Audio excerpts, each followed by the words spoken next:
Hey, so I'm going to go into Mr. Rogers mode and tell you about my day. Hey, neighbor. Actually, I don't really know any of my neighbors. They come and go. A bunch of people just moved out. The guy next to me snores, if he still lives there. So yesterday, in one of my classes, actually I went to class, but my teacher didn't.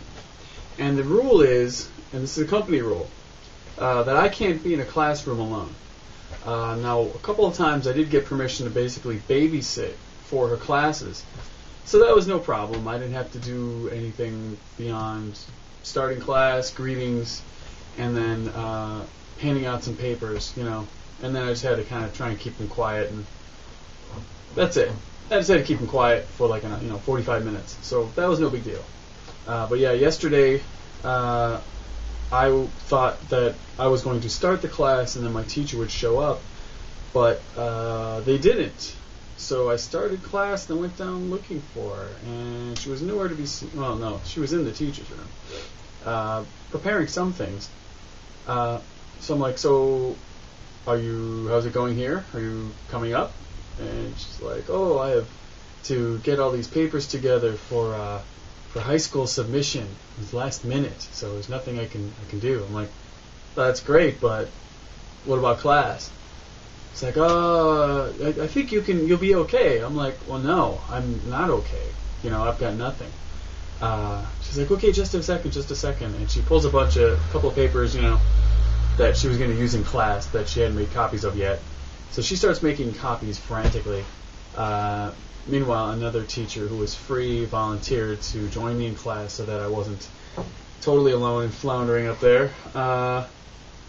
She and I went back up. The other teacher went off to do these high school errands. So with the time left, we handed out worksheets, and they did worksheets, and that was fine.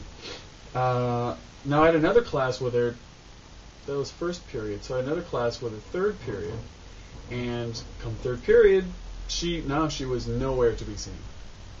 So I asked the head English teacher, I'm like, do you know where she is? She's like, no, she was running out for the high school thing. I'm like, yeah, that's what she told me. That was a long time ago. So I'm supposed to have class with her, but I can't teach the class. She's like, oh, yeah. So they canceled it. So that was that day. So she came back around, I don't know, like 1:30 or something. She finally got back. And the high school she was going to was in a whole other prefecture. And, she was like, I thought you were one of us and you could just take over a class if you had time like anyone else here would do. I'm like, I'm not a Japanese teacher. Like, no, I can't jump in and take over your class, number one. Number two, it's against my company to do so. I'm not supposed to be alone in a classroom. Number one, liability. Liability, people, I'm just not supposed to be there. So she seemed to be confused by this, and she apologized and et cetera, but whatever. So anyway, I thought that was that. I'm upset by it because it's not the first time, et cetera. But I'm not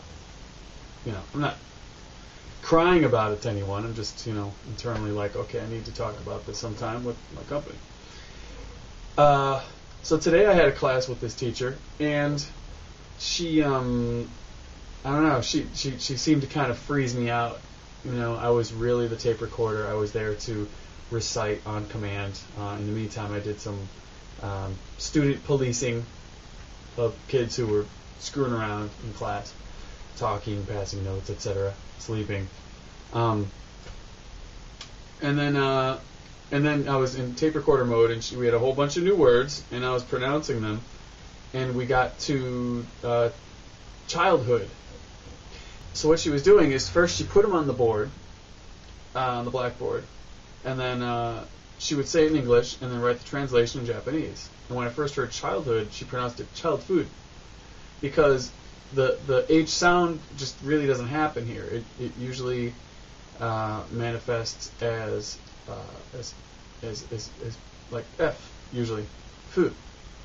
Same with P. P sometimes comes out as food. So I'm hearing child food. I'm like, oh, well, I got to be careful with this one. Maybe it's just a slip up.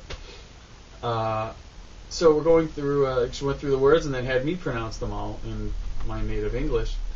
So we're going down the line and it's going pretty good, correcting some pronunciation. And we get to child food, and she's saying it with the kids. So I'm like, okay. I'm sorry. Let's just hear the class. And I heard child food. So it isn't just her. It's a lot of people who are saying child food. So I'm like, So I write on the board, child, and they had them say child. I'm like, okay, perfect. Then I write hood, and they're like, food. I'm like, So I write food. I'm like, Japanese, tabemono? And they're like, what? Yeah, that's tabemono. I'm like, I'm hearing, cross out hood, child food. I'm like, child food? Like dog food? They're like, eh? I'm like, yeah, okay, watch, careful, okay, everybody, let's try to pronunciate hood. Let's just start with hood. Hood. So I'm like, all right, hood, food, hood, food. I'm like, okay, let's chop it down even further. Let's go to, so I'm just like, and they're like, I'm like, open your mouth, open your mouth. And they're not really getting that. Some of them are, some of them aren't. I'm like, okay, like, give me just a, huh. And they're like, huh. I'm like, yes, huh. Like, huh. I'm like, huh. And it's back and forth, I'm like, okay, hood. And they're like, hood. I'm like, all right, childhood. And we're like, childhood. We're like screaming childhood, like a chant, like a Maori war chant in class.